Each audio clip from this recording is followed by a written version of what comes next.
Bharat digitalisation की ओर तेजी से बढ़ रहा है। हर चीज डिजिटल हो रही है, चाहे डिजिटल पेमेंट ही क्यों ना हो। अब पेमेंट भी जो है वो दुकानदारों को ऑनलाइन लोग कर रहे हैं और उसके लिए पेमेंट गेटवे का इस्तेमाल किया जा रहा है। और इसी पेमेंट गेटवे का इस्तेमाल जो अवैध तस्करी करने वाले लोग हैं वो भी अब कर रहे हैं। और जो अवैध तस्करी के बाद जो पैसे ग्राहक से लिए जाते हैं, तो अब जो तस्कर हैं वो भी अब डिजिटल पेमेंट गेटवे का इस्तेमाल कर रहे हैं। और इसी क्रम में पाटलिपुत्रा थाना परिसर में एक गांजा तस्कर पुलिस के हाथ से चढ़ा है, जो गांजा तस्करी करता था और उस तस्करी का पैसा वो ऑनलाइन पेटीएम के माध्यम से लेता था। आप तस्वीरों में देखिए किस तरीके से जो पाटलिपुत्रा थाने के पुलिस है उसने उस युवक को अपनी गिरफ्त में ले लिया और साथ ही साथ वो पेटीएम का वो मशीन जिससे वो ऑनलाइन ट्रांजैक्शन करता था, और उस पेटीएम मशीन को आपने दुकानों में देखा होगा जिसपे ट्रांजैक्शन करने के बाद ये आवाज़ आती है कि कितने रुपए का ट्रांजैक्शन हुआ। वो पेटीएम वॉइस बॉक्स जो है वो उस गांजा तस्कर के पास से पुलिस को मिला है और उसका जो अकाउंट लिंक है वो उसकी पत्नी का है, जिसका इस्तेमाल वो ग्राहकों से पैसे लेने में करता था। आजकल ऑनलाइन पेमेंट सभी लोग करना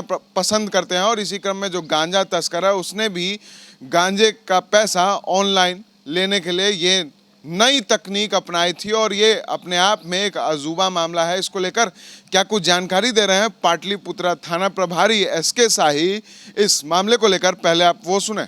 आज दिनांक 17/4/2022 को प्रातः में स्पेशल गश्ती में पाटलिपुत्रा थाना के पुअनी उत्तम कुमार झा सशस्त्र बल के साथ गश्ती कर रहे थे। गश्ती करते हुए जब अटल पथ रोड नंबर 3A के पास पहुंचे तो अचानक एक आदमी लाल रंग का झोला लिए हुए सामने आया, जो पुलिस को देखते ही भाग निकला।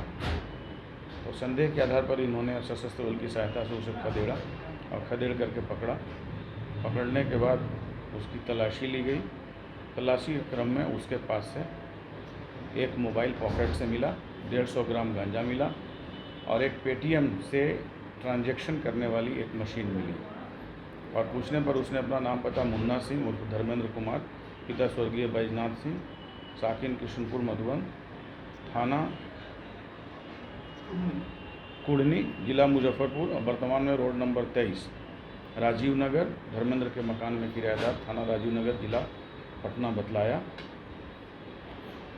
और इसने बताया कि ये गांजा घूम घूम करके शास्त्री नगर थाना क्षेत्र में और पाटलिपुत्रा थाना क्षेत्र में ये घूम घूम करके भेजता है और उसका जो पैसे का ट्रांजैक्शन होता है वो पेटीएम के माध्यम से करवाता है। ये अनोखी बात पहली बार देखने को मिली कि पेटीएम के माध्यम से गांजा का खरीदार लोग उसका पेमेंट कर रहे हैं।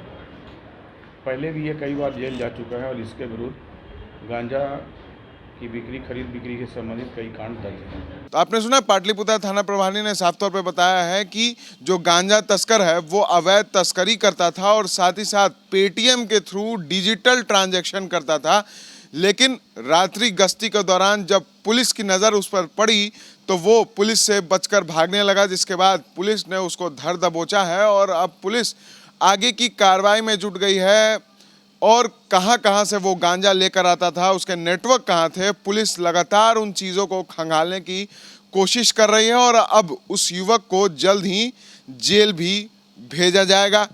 तो आपने देखा किस तरीके से जो डिजिटल इंडिया है उसका कितनी तेज़ी से विस्तार हो रहा है और जो अवैध तस्करी करने वाले लोग हैं वो भी ग्राहकों की सुविधा को देखते हुए डिजिटल ट्रांजैक्शन की ओर रुख कर रहे हैं। ऐसे ही तमाम खबरों के लिए बने रहें एसडी न्यूज़ के साथ और देखते रहें एसडी न्यूज़।